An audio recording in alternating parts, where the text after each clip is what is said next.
बिस्मिल्लाहिर्रहमानिर्रहीम। ख़ातिन हज़रात, अख्तर अब्बास की तरफ से अस्सलाम वालेकुम। ताल्लुक़ बनाना और ताल्लुक़ निभाना दोनों बज़ाहिर बड़े मुश्किल काम हैं, पर आसान हो सकते हैं अगर कोई सीखना चाहे तो।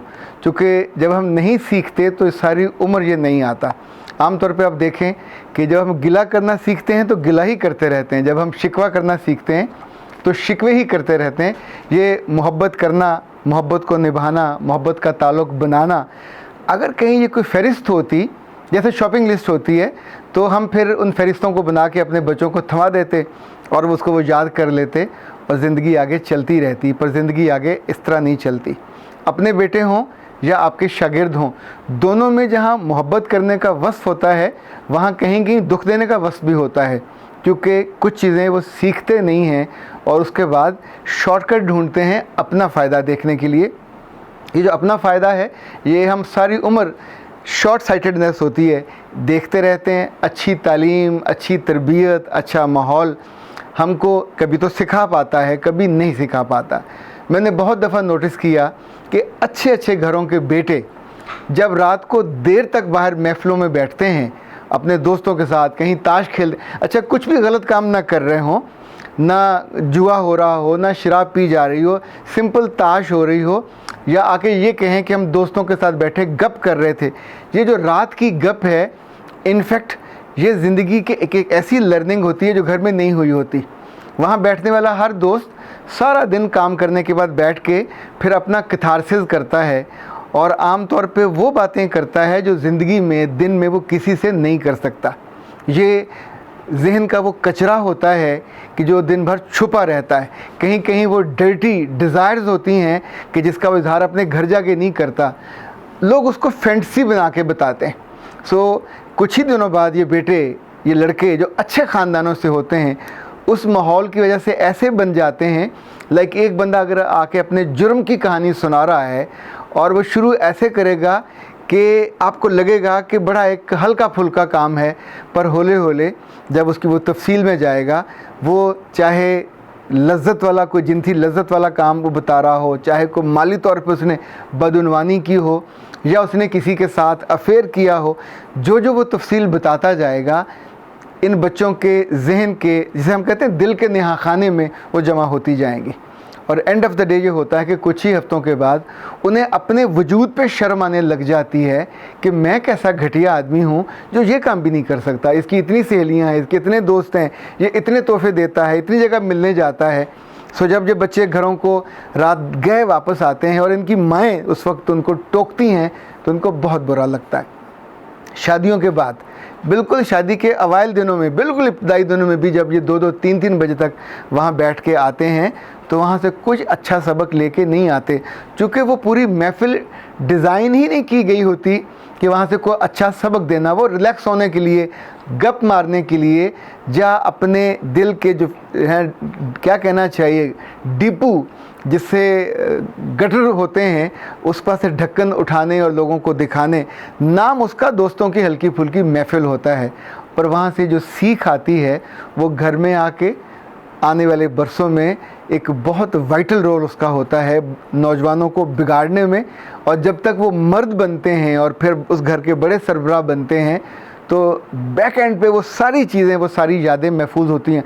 वहाँ अगर सब लोग टिचरें मार रहे हैं, सब लोग जुगते मार रहे हैं, तो घर आके और अगले दिन आप वो सारे लतीफ़े रेप्लिकेट करेंगे, दोहराएंगे, क्योंकि आपने रात वो सुने होते हैं। आपने वहाँ को बुरी बात सुनी। अच्छा, इसी तौर पे कुछ जगहों पे पॉलिटिक्स होती है तो वो पॉलिटिकल लोग अपनी अपनी चीज़ें बयान करते हैं। जो जो आपके दिल को अच्छी लगती जाएगी, आपने उसको देखा होता है, ना जाना होता, ना कभी मिले होते हैं, आप उस पर आंखें बंद करके ईमान ले आते हैं उस सुनी सुनाई पे, और अगले रोज़ उसको नशर करना शुरू कर देते हैं। कहीं तो वो बहतान बन जाता है, कहीं वो ग़ीबत बन जाती है, कहीं वो चुगली बन जाती है। आप उसको नहीं जानते होते, पर यह आपकी खूबसूरत आदतों को और ख़ूबियों को और ख़ूबसूरतियों को खा जाती हैं ये महफ़िलें।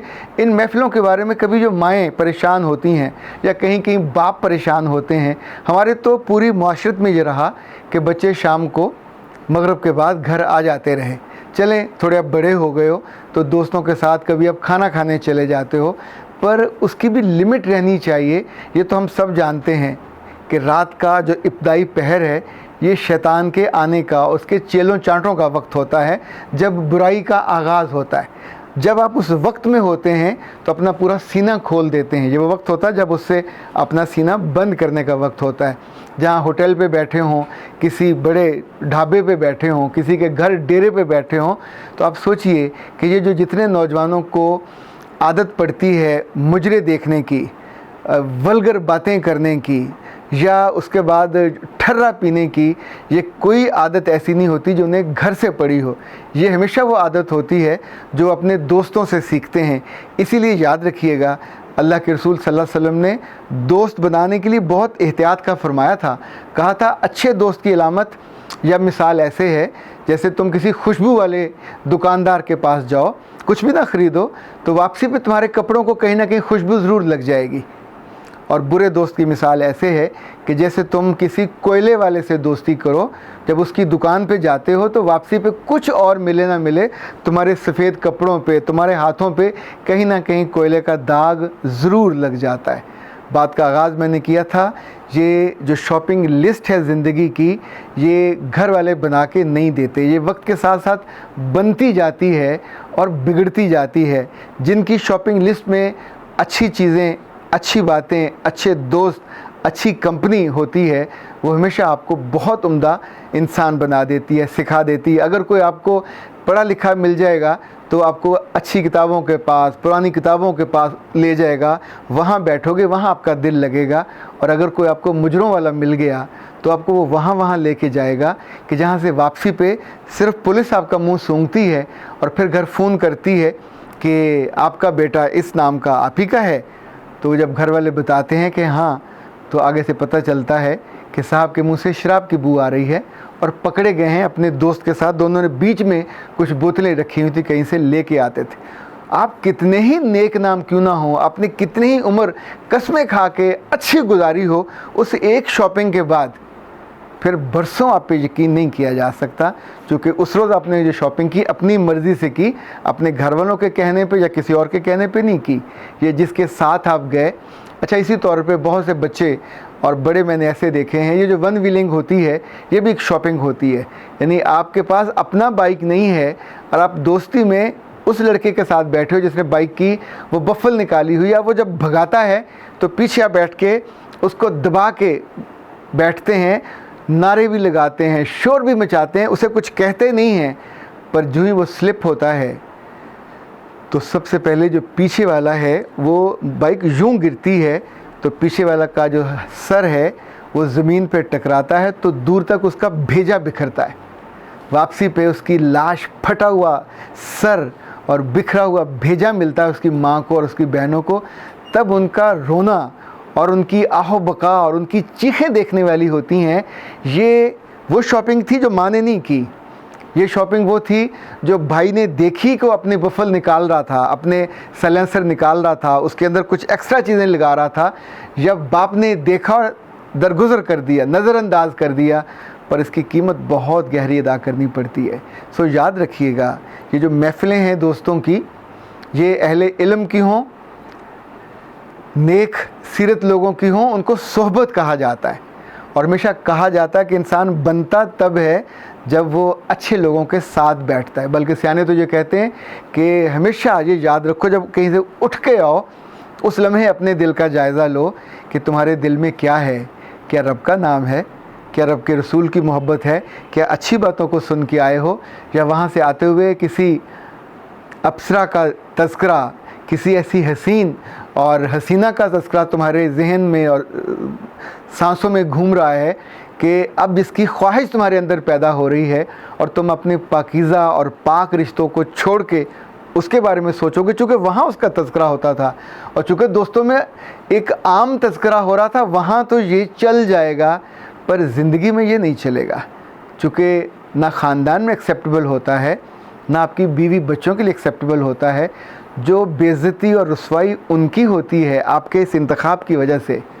और जब औरतें आपस में बैठ के या अपने माँ बाप को बताती हैं कि हमारा मियाँ जाता है और सारी सारी रात नहीं आता, जब 2 बजे और 3 बजे घर आता है और बीवी बेचारी फिर जागती है उसके लिए और देर से सोती है, तो सुबह उस घर में फसाद एक अलग तरह का वपा होता है। माँ अपने बेटे को नहीं कहेगी कि तुम सारी रात क्यों नहीं आए, वो बहू से कहेगी कि तुम सुबह 7 बजे उठ के 6 बजे उठ के नौकरानियों से काम क्यों नहीं करवाती। वो सगी उसकी भांजी हो भतीजी हो, उसको वो गालियाँ भी निकालेगी, बुरा भला भी कहेगी कि तुम अपने घर में तो काम भी करती थी, काम करवाती भी थी, यहाँ तुमको मौत पड़ती है।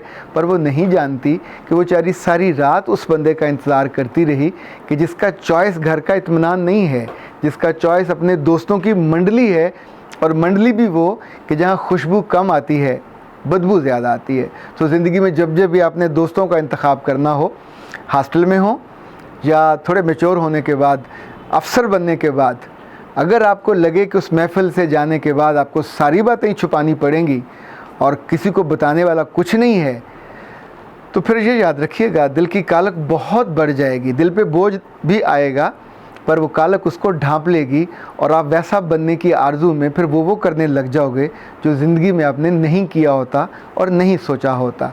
और वो सारा वो होता है जो आपको डीफेम करता है। मेरा रब आपको इस ज़िल्लत से और इस ख्वारी से हमेशा बचाए रखे जो अपने ही फ़ैसले से आती है, और आपको आसूदा और शानदार ज़िंदगी अता करे। अख्तर अब्बास को इजाज़त दीजिए। अस्सलाम वालेकुम।